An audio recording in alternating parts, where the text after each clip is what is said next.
Here we go. Premier League season 24-25 is here. Our content for that season starts right now, joined by two legends, Justin and Ryan. So this episode, we have the season preview. There will be no predictions on this episode. That episode will be coming out tomorrow. So that will be where we're going to give our predictions on pretty much everything. So, Ryan, let's get straight in there then. How are you feeling? I know you've got that Champions League badge on your arm. Looks like it's nice and in prime position. So, how are you feeling heading into the new season? Well, I'm absolutely buzzing, mate. Buzzing to be back on the podcast, buzzing to be chatting with you guys, and buzzing to be cashing in on our fourth place achievement last season, because this is what it's all about now. It's big time. It's getting real, and like you say, excitement is building with the Champions League. I went and got my shirt on Friday, and like you say, got the badging, and even just walking up to the counter and chatting to the young kid at the counter and go, yeah, I want the Champions League badges on. Just feels like completely surreal, absolutely surreal. And I think the closer we get to the draw, it's going to start ramping up even more. The weeks, the days, the hours up to that draw, excitement is going to be absolutely like through the roof, and it's it's pushing us to be elite. We've seen in the summer how we've had to up our game, especially off the pitch as well. We've got these gorgeous Adidas shirts. Even that is just rising us up to an elite level. I was at the Bilbao game at Prescott, and it was like every other person had the shirt on. Yesterday, Dortmund game, when it panned to the crowd, everyone had the shirts on. They are everywhere. They're in every JD shop all over the country. You know, what we've done with this branding and advertising has just been completely unreal, and the clout of the Champions League has given us that confidence to go and slap our badge in Times Square. Do you know what I mean? It's absolutely unreal. So I don't know how anyone can't be excited about the Champions League, and it deserves our full attention. Yes, I'm not naive enough to know we've got to go and do it all again in the league to achieve European football. I think that's like the minimum expectation, but we've got to give special tunnel vision to this competition because it's mad. None of us have experienced it. There's people out there that's seen us win the European Cup, but this format, this Champions League, how it is, we're all fresh to it and excited to really test ourselves. So yeah, buzzing, mate, buzzing. And I know you're like me. You're a big advocate for tactics, and Unai Emery has sort of taught us how to watch football, watch his team. What do we watch out for? We know individual positions inside out. Our tactical brains are continually working now as Villa fans, and I think that's been so refreshing. So Ryan, going into the Premier League season, how are you feeling going into that this season? It's Unai Emery's second full season at Aston Villa. He's sort of had that first start bit with, when he came in at November time. So his second full season. How are you feeling about that? There's been a lot of change, much more than I actually anticipated or expected, but it's happened, and I think it's a bit of a necessary. I think we've had a big turnover of players. We've had a big turnover of different type of profiles of players, and we've added more depth. We've added a better age, a youthful age to our squad that was needed. A lot more physicality. So it's going to be interesting to see how we shape up. I still don't know how we're gonna tactically approach things. Emery hasn't threw us any nuggets in pre-season. It's been pretty standard stuff. We are waiting to see how Onana plays. What we're going to do with Maddison? Is he going to invert into midfield? I got loads of questions, which I'm mega excited to just to get into it and get stuck into the season. I do feel we're a couple short. I think we need a couple of right now lads, ready to step in. And I think behind the scenes, I think we can all see the positions and the profile of players we're working towards. They do feel like they're big transfers, and they do take a bit longer, and they do become elongated into the summer as you're trying to get the best deals and get the best prices and move people out. And so, so we got a big season ahead. I do think we will grow into it. I think there's a lot of players that have got to come in and got to get used to Emery's tactics and what he demands. And it's all learning, and they're going to be taking on board a lot of information this pre-season. We might not have seen it in the games, but I think behind the scenes that they're going to be drilled. We know how demanding Unai is, and he will adapt them as he sees fit. He will bring them in. They might not be ready for West Ham. They might not be ready for 6 months. They might be ready in 12 months' time. We just don't know. We've seen last summer how obviously Pau come in, but he'd worked with Emery before. He knew Emery's system. And then the rest of them, it was only really Diaby, because it took about 6 weeks for Yuri Tillemans to get up to speed on what Emery wants. So we're in safe hands with Emery. We're in safe hands. He will have his system and his plans and the players he knows he can trust and knows he can give information to and go out and deliver. And the one thing we've learned since Emery walked through this door, since Man United at home, he gets results as he builds and as he gets his players to adapt to his system. So, yeah, man, looking forward to it. Looking forward to another season under the Unai University of tactics. Yeah, right. Just I think we might as well leave it there, haven't we? Covered pretty much everything and made some fantastic points. So, how are you feeling, Justin, ahead of the brand new season? Well, I think Ryan's just quoted the word of the season, University. That's it. The University of Aston Villa Football Club. We're all students, That's mate. got a We're all students. fantastic. Yeah, and that's what it is. It's a learning curve, isn't it? I think, the really quick transition of this football club from when the owners came into where we are now is just it's caught fire with Unai Emery, hasn't it? We've gone on at a super fast pace, and to achieve what we have done now and where we are now is just beyond any of our imaginations, really, from 3 or 4 years ago. But it can't stop now, can it? This is really important. We are entering not only a really important season, but we are entering the next phase of our development. Yes, the owners wanted us to get Champions League football by 5 years, and that happened. Unbelievable, absolutely unbelievable. But I feel the next 5 years is probably more important than the previous 5, because we want to establish ourselves now in that top, I'm going to say 7. We want to be there every single season, top 7 every season, season in, season out. Yes, we have aspirations to be top 4 every season, what we did last year. But with the money that's in the Premier League, the stature of club that is in the Premier League, nobody's going to sit still. Nobody's going to just let Villa go off, into the sunset and take over any of them clubs.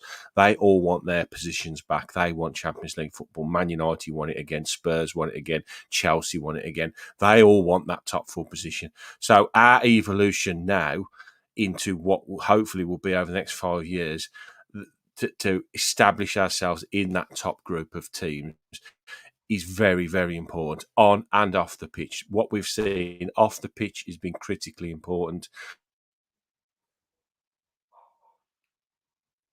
Where's he gone? He's you gone there? off the pitch.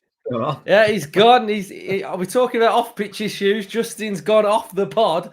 So I'll stay in there now, and I'll give my thoughts on where I am heading into the new season. I am absolutely buzzing. I am really, really excited. I can't wait for it to get going. I'm excited to see how Emery can develop this team even further. And for me, I think what Justin was alluding to before he completely disappeared was the focus on European football.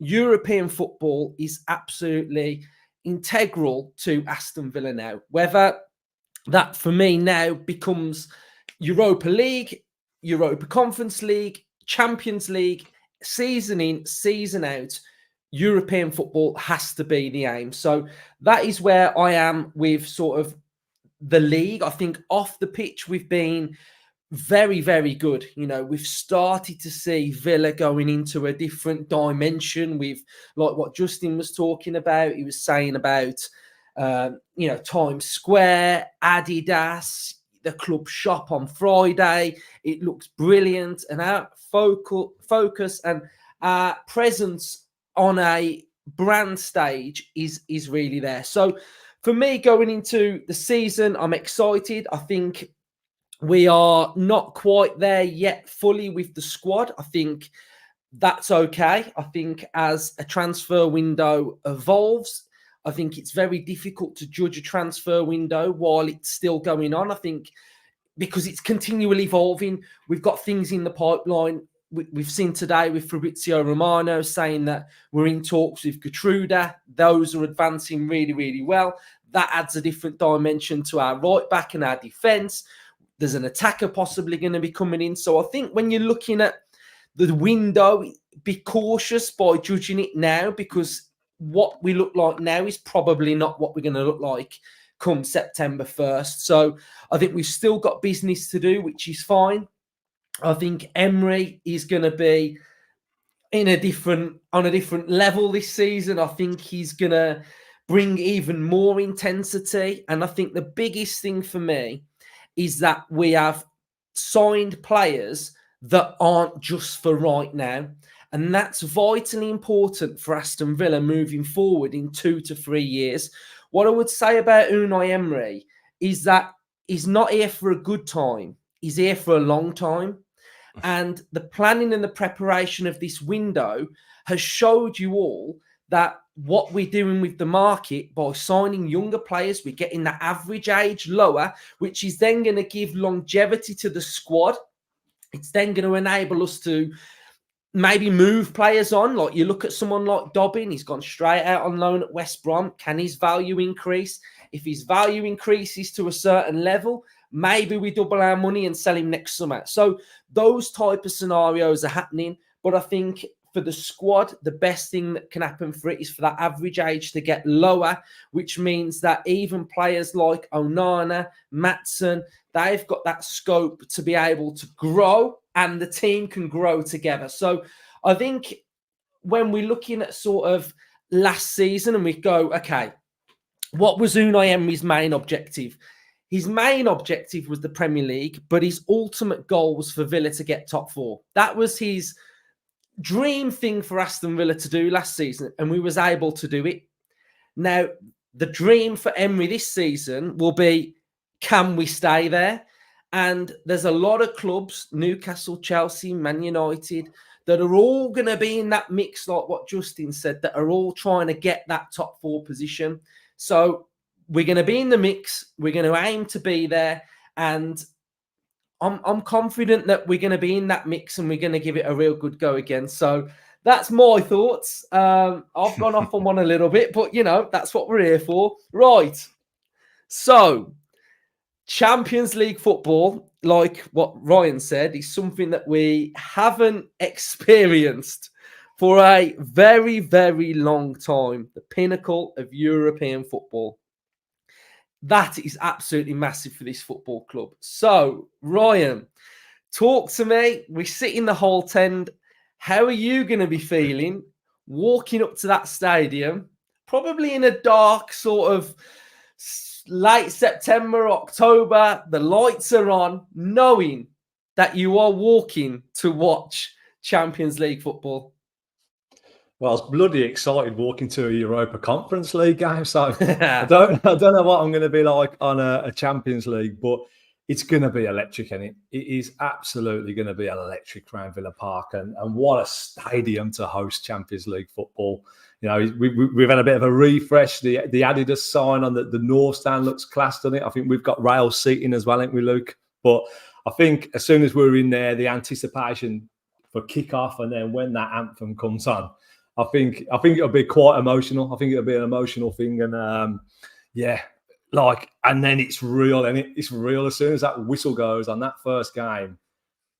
Oh God, yeah, it's mega exciting, and you know, we're going to get some serious takeaways from this competition. if we go out in the group, we're going to learn so much, and I feel like as a squad, since Unai's come in, we've always just been learning on the job. You know, we've achieved things that we didn't think was possible, and this is going to be massive. This is going to be massive, and like I said, the takeaways from it will see us into that period that Justin's talking about, the next 5 years, which I fully agree with you, Justin. This is as challenging as what we've had to drag ourselves up from and drag ourselves to.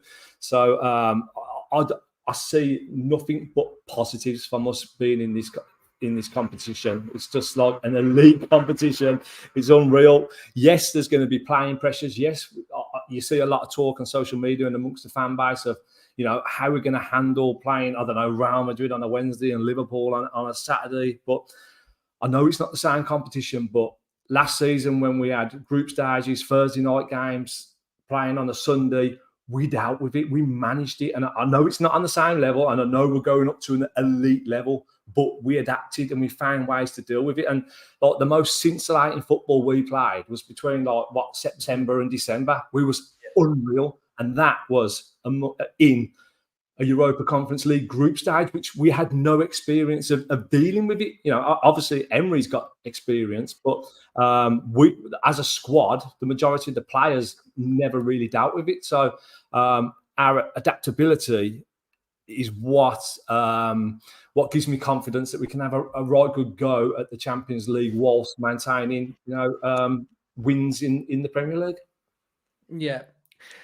I mean, the Champions League is like, it is it is the pinnacle of European football. Like it can't ever get any better because there isn't a competition that's better than the Champions League at club level football. And I'm so excited to hear the anthem, to see the sort of flag on the pitch, and just get going. Really, I think the new format probably helps us. I think it enables us to play teams that are more similar to your level from playing teams in pot 4, from pot 3 as well, and then you have the big boys that are in pot 1, and there are some massive teams out there, and I think for Villa we worked so hard to get here last season, and I imagine a lot of the players are going to be so excited to be testing themselves against the best opposition.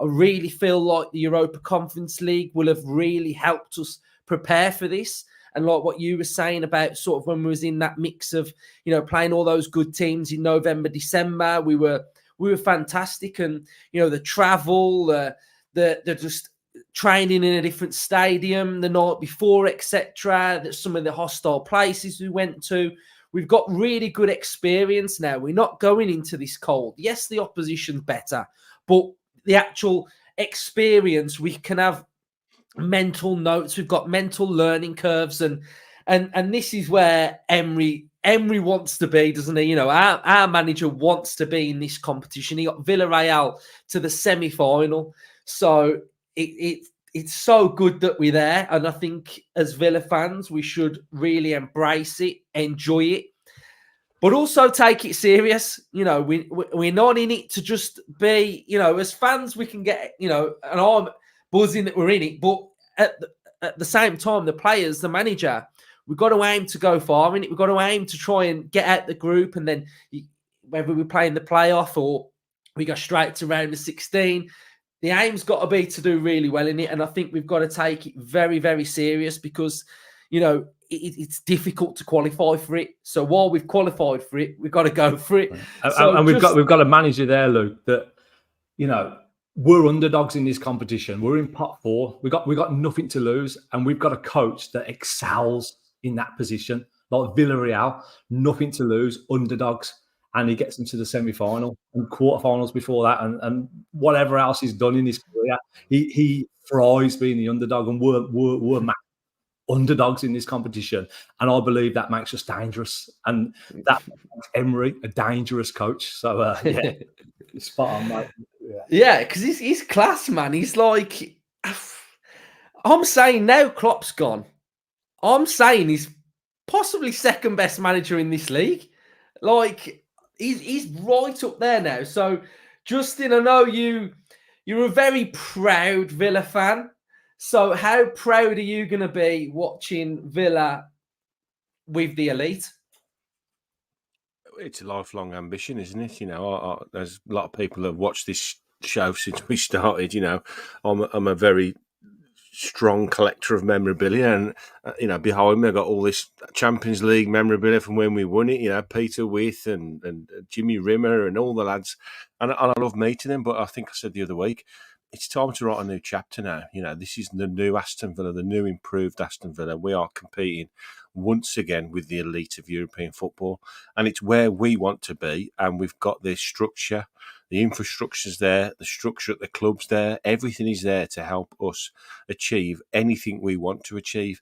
And yes, I think the rapid success that we've had over the last few years is probably outgrown really where we should be now, but we are going to grasp this opportunity with both hands, and we couldn't have a better manager. And I do think the squad isn't quite there yet, but we've got enough quality in that squad to help us achieve what we want to achieve this season. It's all about coping with it this season. We've got to cope with the Champions League. We've got to cope with increased, all the other Premier League clubs now are looking at us as a massive threat to them now. We're not a surprise package anymore. We are an elite club, and people are going to take us very, very seriously this season. So every single league game is going to ratchet it up from last season.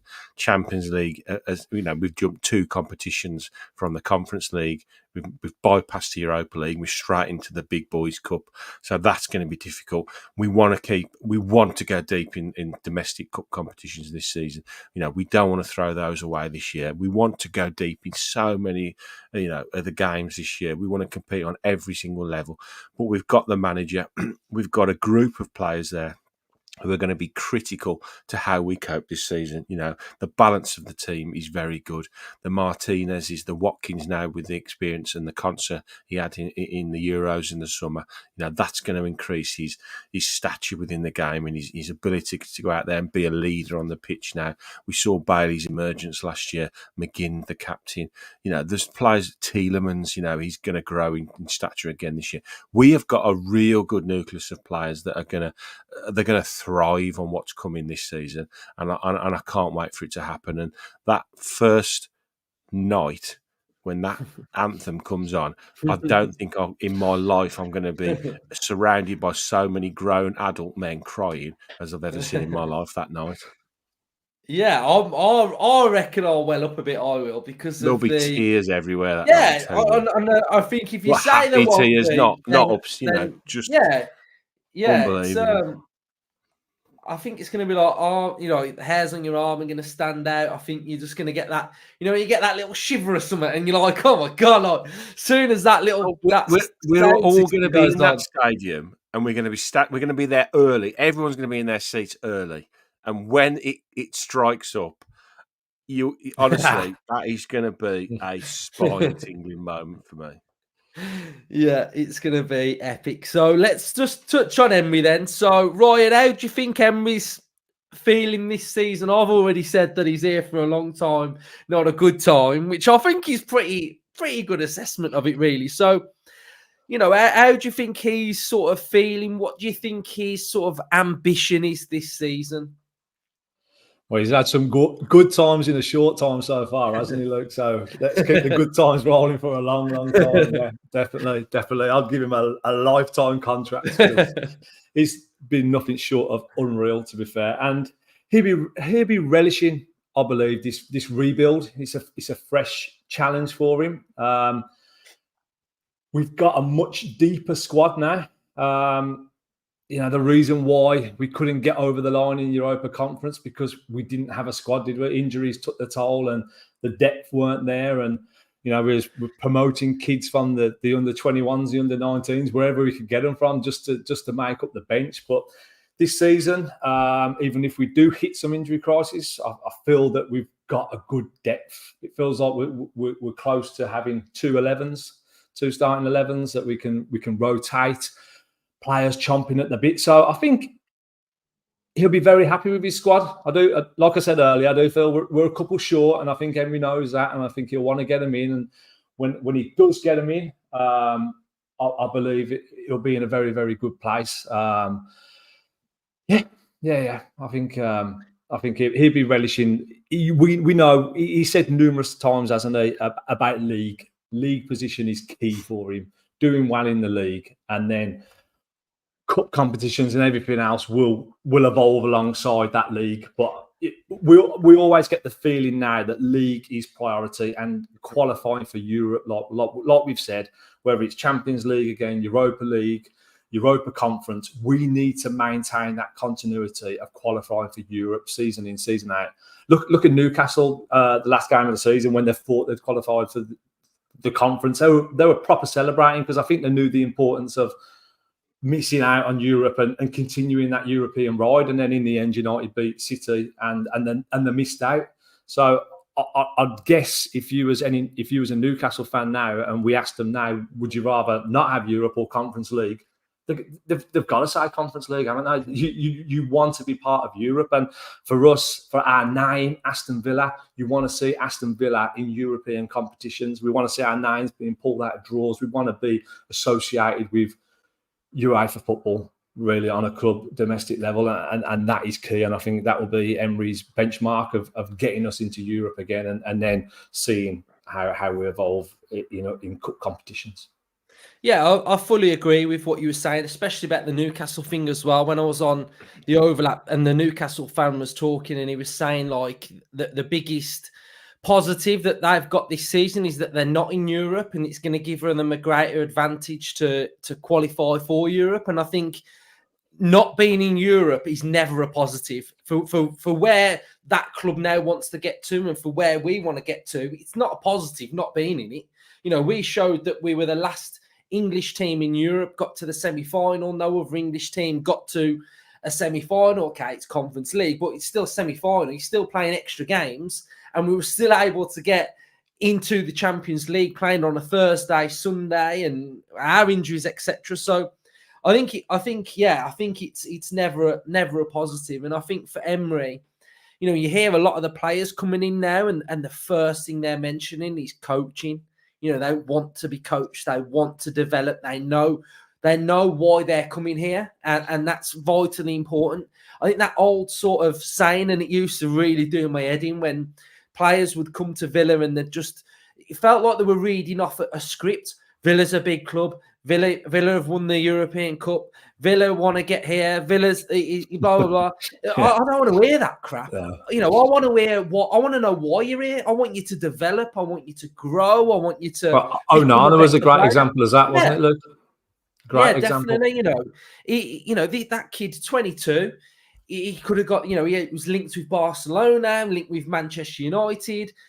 But he's come to Villa because he knows the importance of Emery, and I think that's crucial to a lot of the players. And I think you said earlier that, you know, some players might develop in 6 weeks, some players might get it in 6 months. But I think as long as they get there, that's the main important thing. And I think touching on Emery and on how he is, you know, we yet to get into those 3-hour, 2-hour meetings before a game. You know, we haven't even scratched into that yet. So I imagine next week's going to be a long week for the players because they're going to be watching a lot of stuff. They're going to be learning Lopetegui's system. So it's going to be intense, and I think they're all here to embrace it. So Justin, finally, do you want to add anything on Emery? I think this is his toughest season yet at Villa, without question. I think the transition over the summer, the players we've brought in, the players we've let go, you know, to balance all that out in one summer. It's been a very stop-start pre-season as well. So, but to balance it all out and get going and hit the ground running, it's going to be difficult. You know, there's lots of expectation around the club now. There's lots of expectation within the fan base, within the players, the owners. You know, they're all pulling in one direction now, and we all want to see that keep going. So, you know, it all rides on his shoulders, and it's, you know, he carries the club phenomenally well. I always said, you know, a few managers ago, we need a manager that can come in and just lift this club up, put it on its shoulders, and then carry it forward on his own. And that's what he's done, and that's the stature of the man. So it's going to be a difficult season. I think it's going to be a positive season. I think we can really achieve big things again this year, but I think a little bit of patience from us as a fan base. And I think, you know, look what happened in the first game of last season. You know, the whole of we were like literally, the fan base was in meltdown. We got absolutely hammered. We lost 2 players within a week to really serious injuries. Would we have taken what the season, you know, mapped out eventually? Yes. So it doesn't all rest on the first couple of games of the season. I think we'll be great. I think we're going to have a really good season. But I think it's his toughest one yet for us. Yeah, there's nearly 400 watching, so make sure you are smashing the like, subscribe to the channel if you are new. So we're going to talk about the Premier League now as a whole and what we can expect. I think it's going to be a slow start for a lot of teams. I think the Euros and the way in which players are coming back very, very late into pre-season, it feels like they're coming back straight into the season. So I feel like it's going to be a bit of a slow starter to get going for a number of teams. And I think it's going to be, again, a highly competitive Premier League. I think there's a lot of teams that are vying for the exact same position that we're vying for. I think, you know, the middle of the Premier League looks pretty solid. We've got, you know, the 3 teams that have come up. Can they stay up? I think that's you know, the big one. I think it's going to be difficult for a couple of them. I think you're looking at Leicester maybe having a points deduction. Southampton, are they going to have enough? Ipswich are an interesting one with McKenna. So I think it's going to be an interesting one. We've got Chelsea with their, how many squads have they got? I know we've sort of want to have like 2 players in every, they got 4 players in every position at the minute. So I think they're going to be very, very interesting. With Maresca, is that going to click? We've got Ten Hag at Chelsea, Ten Hag at United, sorry. What's going to happen there? So I think there's a lot of unknowns going into this one. Ryan, what are you thinking going into the Premier League then? What's your vibe on the actual league? Yeah, I think looking at it tactically, we've got some new managers coming in, like you say, Chelsea manager, which I think he has got a good philosophy about him.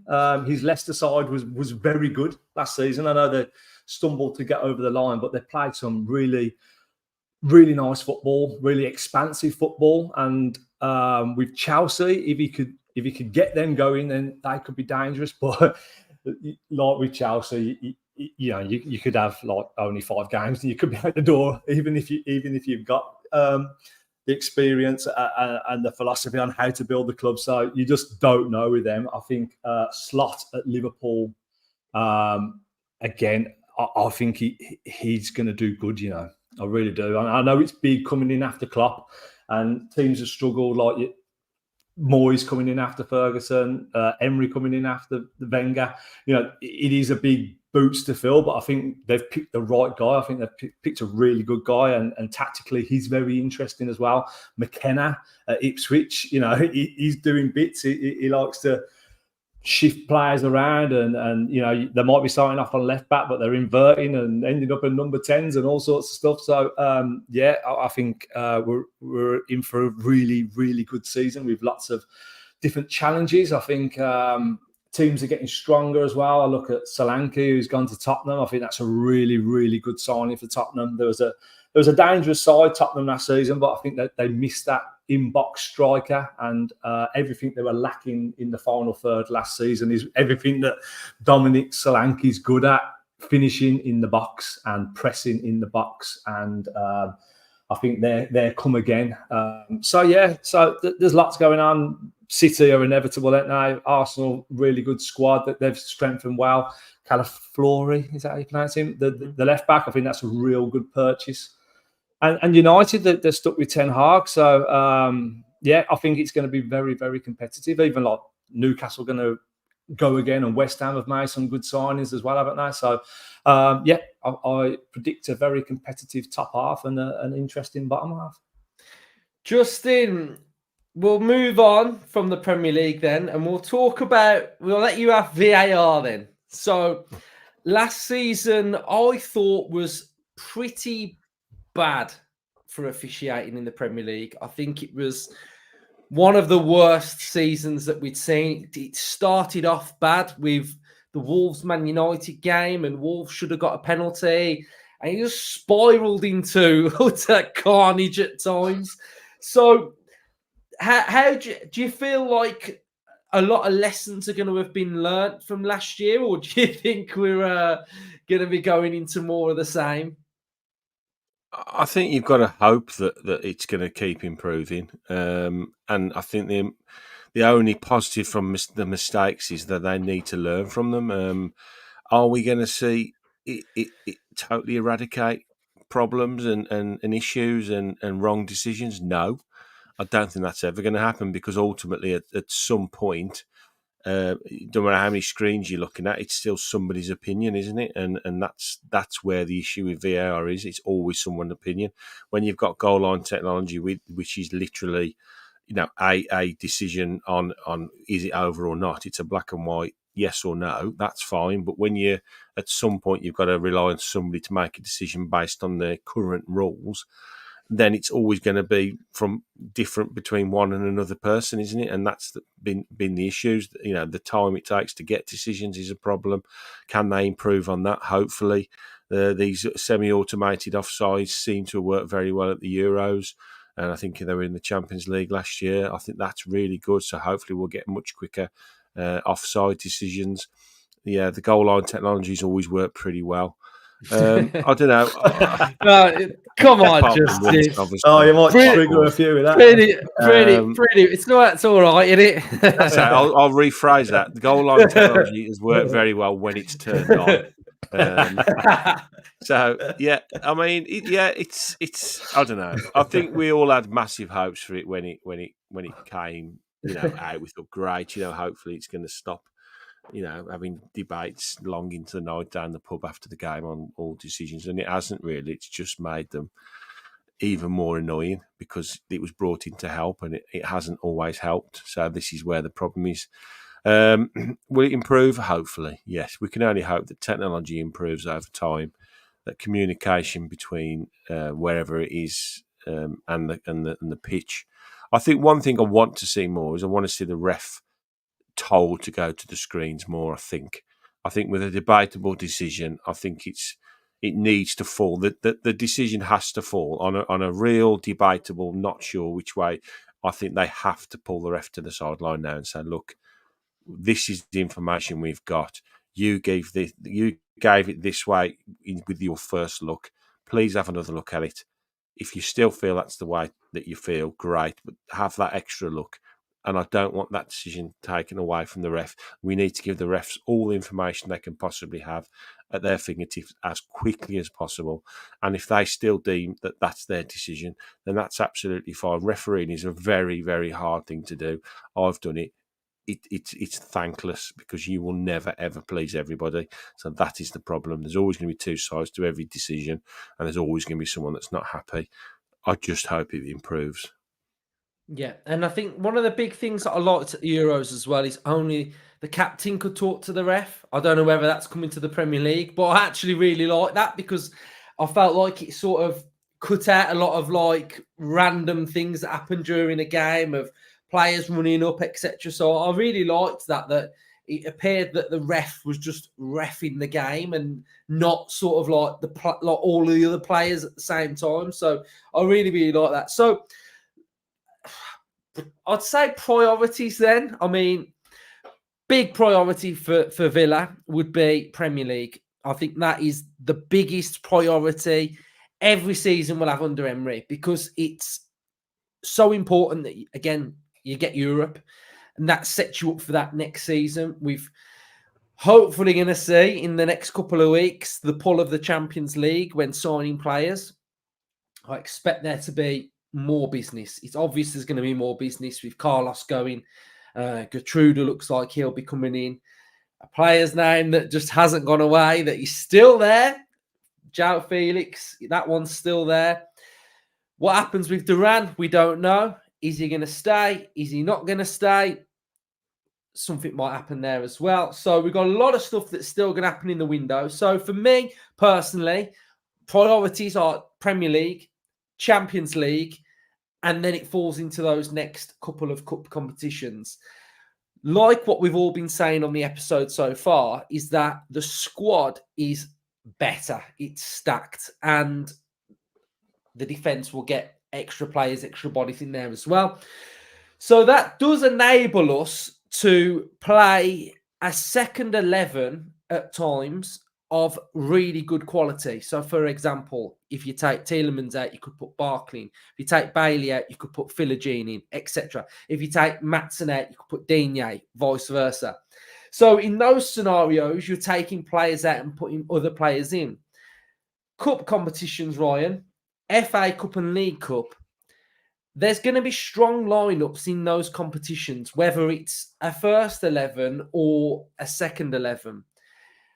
Where do you see Villa approaching those? Because I'm seeing a lot of comments saying that fans would like us to win a trophy.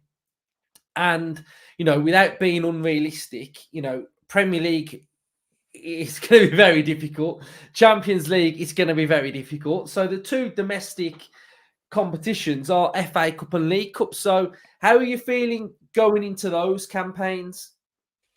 Yeah, I think you cast your mind back to Emery's first press conference, and it was, I want to win a trophy with Aston Villa. So we're entering two domestic cup competitions where we could lift a trophy. And I think there's a spine in this squad, i.e. Martinez, Konza, McGinn, Watkins, a trophy cements their place in the history of our club, really does. And I feel like they do need a trophy next to their names. I honestly do. And you think back to the League Cup last season, and we put out a strong team against, it was Everton at home, wasn't it? I remember Louise playing, Kamara playing, but there weren't really that intensity there. It's like we had to put them out because there wasn't a lot of depth. You know, a few players come in, but the vibe weren't there. It was like, oh yeah, take it or leave it.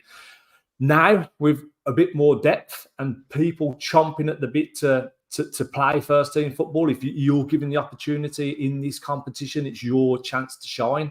It's your chance to put pressure on the next man that's got your shirt, or to try and win a place for the game on Saturday. So I do feel we've got a stronger squad to attack that League Cup, because that League Cup, the majority of that competition is during the group stage of the Champions League. So it's a very, very busy and congested fixture area, isn't it, there? Say we don't get through to the Champions League and we're at the League Cup, then we just got League and then FA Cup again. Well, you'll get more priority on that. Like last season, yes, we had more of a go than what we've had the last 10 years, but still there was just a vibe about it that I didn't quite feel like that intensity there, you know, that we really, really wanted to win it. Like our mind was still looking further on to March, where the knockout games were starting up again. We was high up in the league and we didn't have that depth. So again, it was like 50-50 challenge. We're smashing into it. Nah, don't think there were, because the injuries and everything. So I do feel the two domestics will priorities will change as our season evolves and when the games come and what else is going on in the background. But I do feel that we've got a better squad depth this season compared to last season to approach these cup competitions with a bit more purpose. Yeah. Justin, I know you really want to see Villa win the FA Cup. So without giving your prediction for, what we're going to do in it, quadruple. We know what Justin's prediction is. Well, to be fair, probably, yeah. So where are you? Where are your thoughts then? So, domestic competitions. Are we gonna sit here right now before the season starts and say we're going to take it serious? Yes. I think we have to. We have to.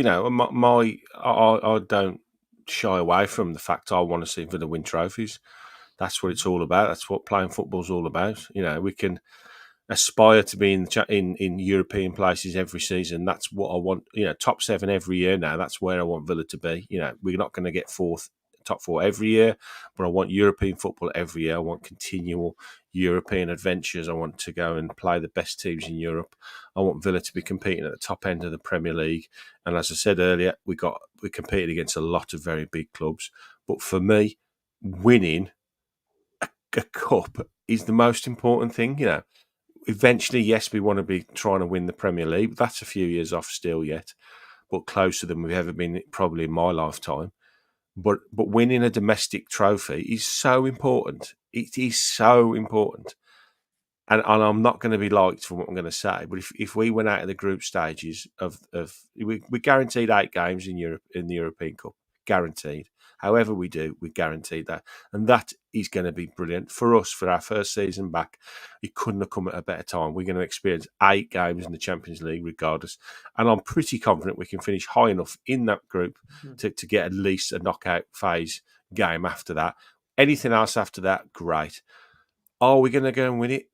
Probably not. But if you offered me go out of the group, I'm being realistic. You've changed, man. You're a different guy. If you offered me now a cup, a domestic cup would go out after the group stages, I'd win a domestic cup because it is so important to put trophies in the cabinet. It is. Those days out, as we know as a fan base, do not happen very often.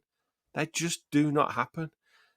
So to go and to be at Wembley and win a cup and be with 40,000 other Villa fans when they lift that trophy and have that hour after the game and the next few weeks in the summer where you've won something. Absolutely fantastic. And that's not to say I don't want to go deep in Europe. Oh, of course I do. I want to go to the semis, the quarters, whatever we can get to. It will be amazing to achieve beyond what we all probably think we can achieve in that competition, because it's going to be tough to balance everything. We know that. But top 7 or 8 in the Premier League every year we want. Deep in cup competitions, and we want to start putting trophies on the cabinet. We have to.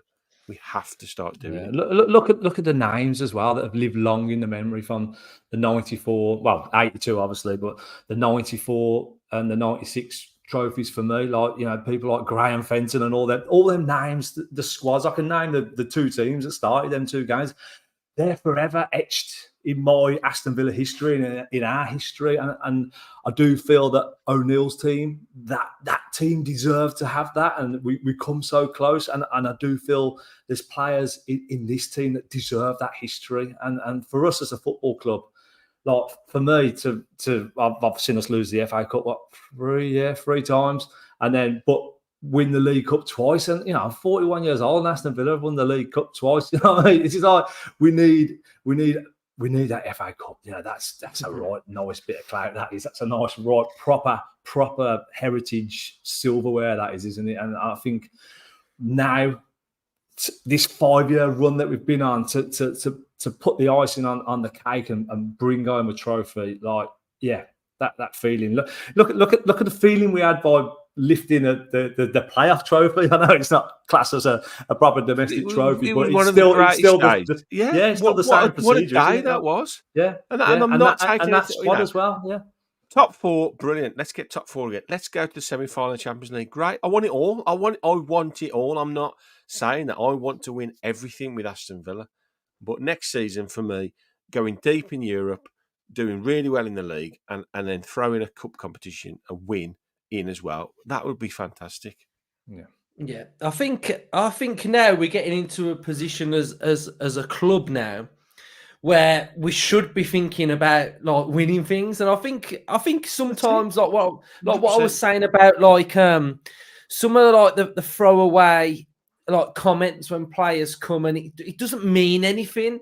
But now what we're building and why players are coming here, that surely now they're coming here because, yeah, they want to develop, but they want to win something. And I think that's definitely where I'm at. And I think what I probably would say about sort of like, I know Ryan mentioned that Everton game, and, you know, we've got it wrong, hadn't we, off the pitch, because the prices were really high. There was hardly any fans in there. Everton had sold out the whole of the North Stand. And it just felt like it just didn't feel great in there, did it? You know, all the empty seats, etc. So I do think like we've got to get those things right and really get the players' sense that we really want to win it. And that's what I think as well. Look at last season, Luke. You got Arsenal, who had a brilliant season, finished runners up again, and then Man United, who were dreadful most of the season. They went and won the FA Cup. Arguably, is that a better season, winning a trophy or finishing second in the league? Well, yeah, that's a debate to have, isn't it? Yeah, definitely. I think, you know, I'd probably argue that Man United had a better season. That's where I'd probably be at. There's only 4 trophies on offer at the start of every season if you're in Europe. Obviously, if you're not, there's 3.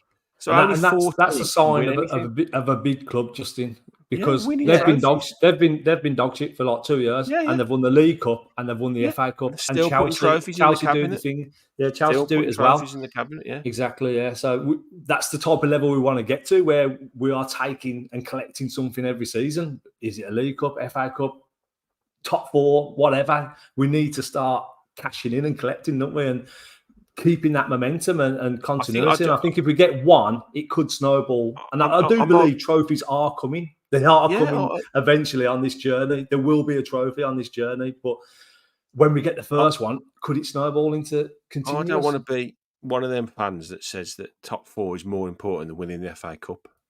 I don't. And I know that a lot of people think that way because of the kudos. And I get it. I totally get it. What we're going to have this season is brilliant. But winning trophies is what matters.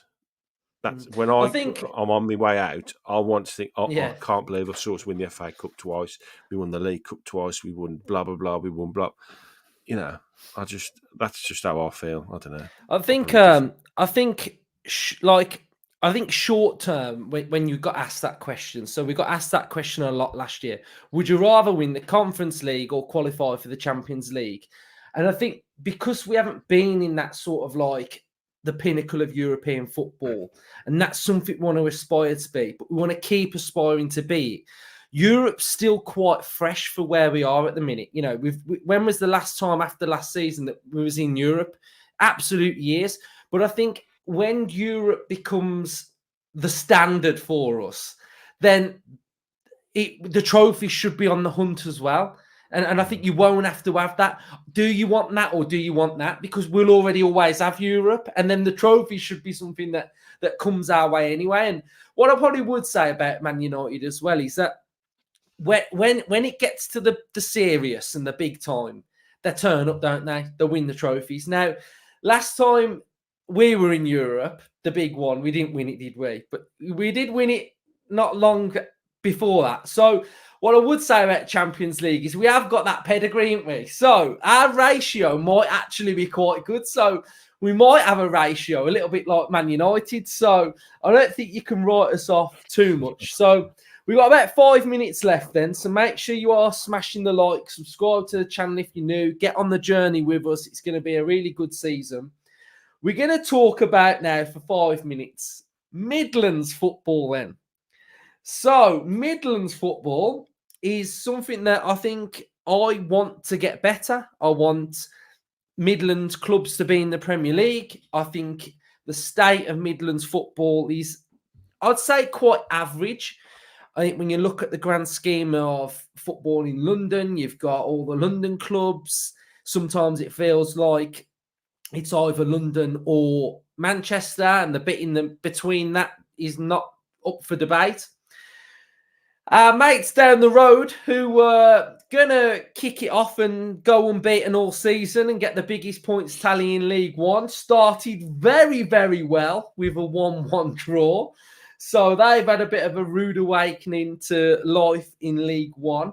West Brom got off to a really good start. Wolves, under their manager, I'm not so sure that they're going to have the greatest. I'm not convinced on O'Neill. I've got to be honest. I think, yeah, I'm not that convinced. But Ryan, how are you feeling on the state of Midlands football? Do you think we can all sort of get back up there, or are we sort of leaving everyone behind?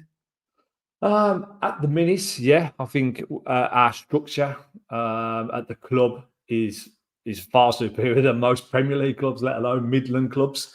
So I do believe that. Wolves, yes, they're in the division, and O'Neill done a great job last year. I had them pinned to get relegated after Lopetegui left, and it looked like that they were having to sell all their players, but he really galvanised them and turned them around. I've seen a few goals that they've been scoring in pre-season, which has looked quite nice on the eye. But as for the rest of them, West Brom, have they gone under like a transfer embargo or something now? They're having a bit of a messy off-field dramas, aren't they? They did very well on the pitch last season, just missing out on the playoff final, didn't they? So they started off with a win, and then down the road, the circus. Look, listen, I remember when we got relegated to the Championship, and we were going around, we were signing everyone's captains, McCormack, Jedinak. You know, we was going around buying everyone. We spent loads of dough, and like HMS Pistol League, like they think they're going to do. We thought we were going to do it, and I remember rocking up to Hillsborough, and we got turned over 1-0, and the season was absolutely dreadful from then on. So it's not easy. It's not easy to get relegated and throw a load of money at it and hope you come back up. So yeah, I'll be keeping my eye on them lockdown.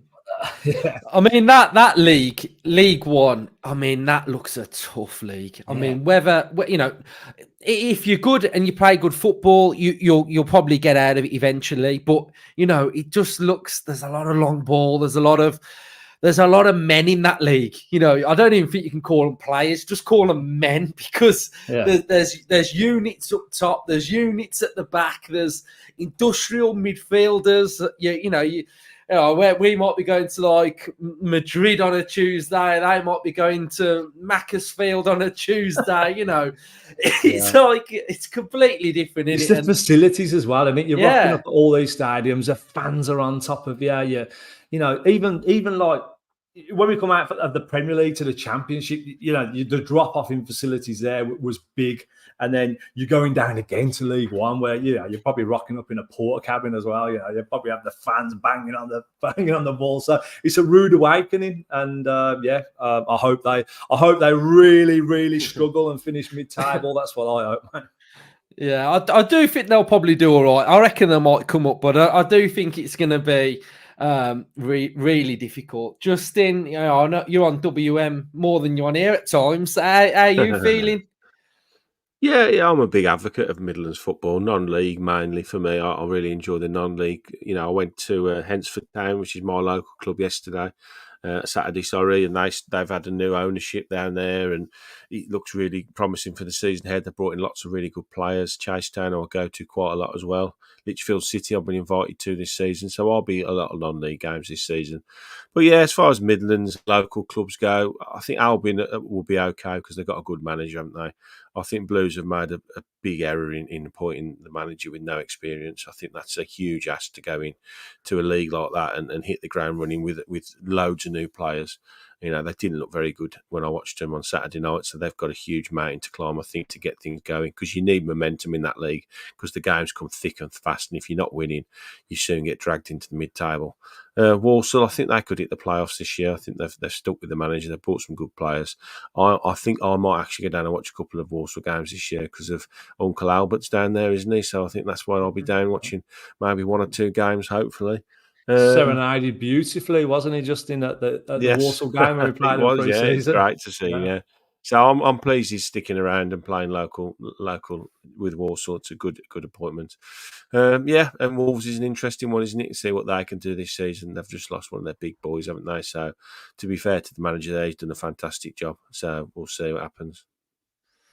Awesome. Right, that is it for our season preview. Hopefully you've all enjoyed it. We've gone over a lot of different topics, and we've just been honest and gave our thoughts on how we are feeling ahead of the up-and-coming season. But the one where all of you can get involved is tomorrow night. We are going to be doing our season predictions. We're going to have lots of different topics, 1 to 4, relegation, player of the season, top goal scorers, etc. Where we're going to finish in certain positions. So make sure you join us on that one. We'll be fully interactive, so we'll be getting all of your comments on the screen as well. There's been over 460 of you watching, so make sure on your way out you are smashing the likes and just helping to attract more Villa fans as well. So cheers everyone for watching. Up the Villa. Up the Villa. Up the Villa.